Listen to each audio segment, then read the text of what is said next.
What's going on, guys? I'm working from home in the old home office today, feeling a bit lonely, so I thought I'd jump on camera to say a few words. So I've got, someone to speak to basically, but I figured I'd do a quick video today about the 3 biggest misconceptions that I hear from agents considering coming in to start their business with EXP. And I just want to hit these head on because I always believe that if 1 or 2 people care enough to ask and put it forward, there's probably hundreds, if not thousands of people out there wondering the exact same thing.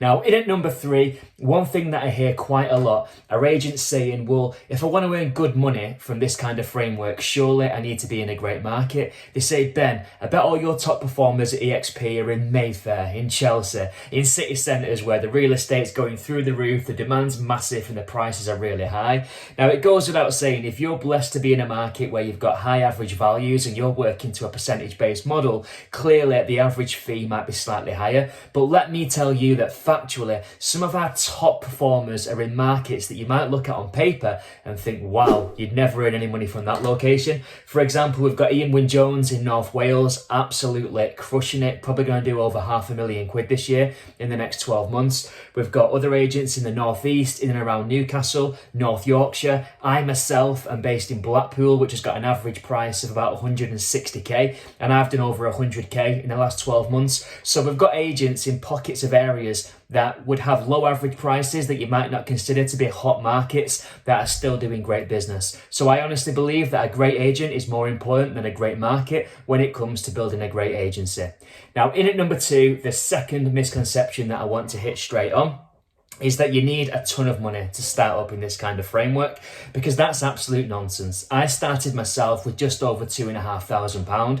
Now, I'm not saying that was ideal. I'm not saying that's optimal. I'm certainly not saying that that's the right solution for every single agent in every case. I think it comes down to knowing you and knowing how you work. So for me, whilst in an ideal world, I would have rather had more cash, I knew that with a limited budget, it would bring out the best in me. I knew if my back was against the wall, I'd come out swinging, I'd work harder, I'd hustle harder, I'd do longer days, I'd put in the hard yards because I had no choice. It was effectively go broke and bust or make it work, and I was definitely going for the latter. So having a lean budget forced me to be frugal, to make intelligent decisions, to be really resourceful, to watch my spend, to not be reckless, and ultimately to put the hard yards in to make sure that I could make it work.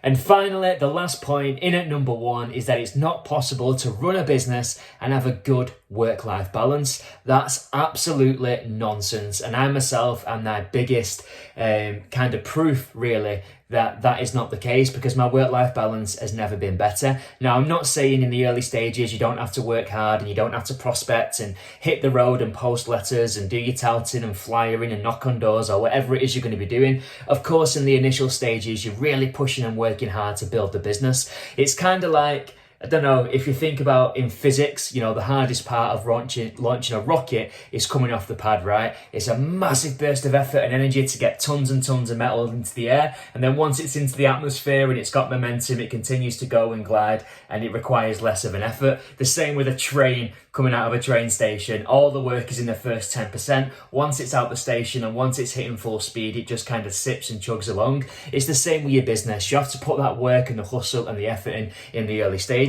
But once you've got that brand awareness, once local people know who you are and what you do, once you've built a reputation, once you're getting referral and recommendation, once your social media campaigns are starting to kick in and you're receiving data with a bit more fluidity, at that point it's less of a hard slog to generate leads, and instead you've got the luxury of deciding what kind of volume you want to work within. And that really is the key. You've got the choice of the volume that you want to work with. Now, don't get me wrong, if you've got a really, really low average fee and you're chasing market share and you're trying to list hundreds of properties and you've not built adequate leverage around you in terms of assistants and PAs and viewings reps and negotiators and things like that, of course it's completely possible that you've got no work-life balance and every minute you're awake you're investing into your business. But on the flip side, you could do what I've done, which is you go more for a clientele that's going to pay you a higher fee per deal, meaning you don't need the same amount of volume to get that same financial outcome. Typically, I might only sell a property every month, even every 2 or 3 months, but if your average fee is what mine is, you don't need to sell large volume in order to make a good income. So when it comes to work-life balance, it's down to you as the business owner, as the agent, to decide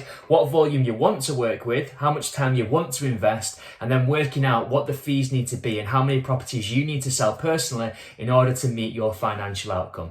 Hope that makes sense, and I hope that dispels a few of the myths that maybe you've got. If you've got any questions that I've not addressed, you're welcome to shoot me a message or comment below anytime, and I'll come back to you to give some context. Have a brilliant week ahead, and I'll catch you soon.